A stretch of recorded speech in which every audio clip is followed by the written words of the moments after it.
Diary পড়ার অভ্যাস।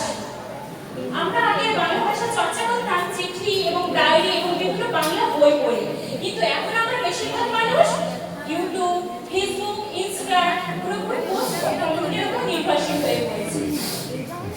পঞ্চমত, শিশুদের উপর প্রভাব। এই আমরা জন্মের পর থেকে আমাদের বাবা-মাদের হাতে বিভিন্ন ধরনের স্মার্টফোন দেখি, বা আশেপাশে সবার হাতে স্মার্টফোন দেখি। এর প্রভাবে আমরা সোশ্যাল মিডিয়াতে কেউ বাংলা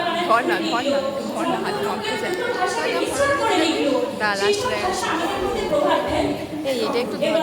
এই ভাষাটা আমাদের মধ্যে বাংলা ভাষার শুদ্ধতাকে অশুদ্ধতায় পরিণত করে।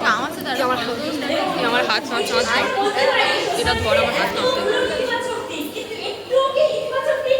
হ্যাঁ, অবশ্যই আছে।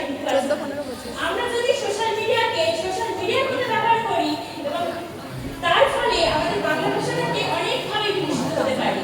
যেমন আমরা নিয়মিত অনলাইনে কন্টেন্ট রাইটিং করতে পারি, অনলাইনে সাহিত্য চর্চা করতে পারি, বাংলা ভাষায় ব্লগ রাইটিং করতে পারি, এবং বিভিন্ন গল্প কবিতার মাধ্যমে সব বিষয়গুলো সবার মধ্যে যদি তুলে ধরতে পারি, তাহলে আমরা বাংলা ভাষাকে সহজেই বিকাশ করব।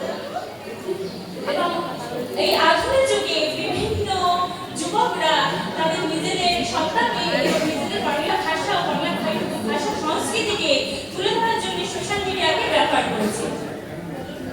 দ্বিতীয়ত, আমাদের কাছে আবারও প্রশ্ন আসে যে এইসব ভাষার যে বিকৃতিগুলো আছে, এই বিকৃতিগুলোকে আমরা সমাধান করতে পারি না? অবশ্যই পারি। আমাদের মাথায় রাখা উচিত সবসময় যখন আমরা সোশ্যাল মিডিয়া ব্যবহার করবো, আমরা যেসব লেখাগুলো লিখবো সেগুলোকে শান্ত লেখায় শান্ত মাথায় ভেবে লেখা উচিত। কারণ বাংলা ভাষাটার মধ্যে বাংলা ভাষার শুদ্ধতাটা বজায় রাখা উচিত। এবং দ্বিতীয়, আমাদের মধ্যে এখনো অনেকেই প্রবণতা রয়েছে, প্রায় সবাই দেখি যে আমরা বাংলা ভাষায় টাইপিং করি এবং বাংলা ভাষাটাকে বলার মানুষের মধ্যে চেষ্টা করি, বা বন্ধু বান্ধবের সঙ্গে যখন আমরা বার্তা নিই তখন আমরা বাংলা ভাষায় ব্যবহার করি, কিন্তু ইংলিশ অক্ষরে। এর ফলে কি হয়, বাংলা ভাষার মধ্যে যে কাঠামো বিন্যাসগুলো আছে সেগুলো পুরোপুরি দুর্বল হয়ে পড়ে। দ্বিতীয়ত, আমাদের কি করণীয় করা উচিত? তৃতীয়ত, আমাদের নিয়মিত বাংলা বই পড়া উচিত। আমরা যদি নিয়মিত বাংলা বই পড়ি তাহলে আমাদের মধ্যে বাংলা ভাষার প্রতি ভালোবাসা, সহনশীলতা, গুরুত্ব, দক্ষতা প্রতিটাই বাড়বে। এবং তাছাড়া করণীয়, আমাদের যারা ভবিষ্যৎ প্রজন্ম আছে তাদের মধ্যে বাংলা ভাষা ছড়িয়ে দেওয়ার জন্য আমাদের পিতামাতাদেরকে এবং শিক্ষা প্রতিষ্ঠানগুলোকে গুরুত্বপূর্ণ ভূমিকা গ্রহণ করতে হবে। এবং সবশেষে বলতে পারি, বর্তমান যুগে সোশ্যাল মিডিয়ায় বাংলার প্রভাব অনেকটা আছে এবং সেটা ভবিষ্যতে থাকবে। তাহলে আমরা খারাপ দিকটাকে নেব এমন না, ভালো দিকটাকে নিয়ে আমাদের এগিয়ে যেতে হবে। সবশেষে আমরা একসাথে শপথ করতে পারি সোশ্যাল মিডিয়ায় এসে যে চলো আমরা একসাথে শুদ্ধ বাংলা ইউজ করি, শুদ্ধ বাংলা ব্যবহার করি এবং শুদ্ধভাবে লিখি এবং শুদ্ধভাবে লেখার জন্য অপরকে উৎসাহিত করি।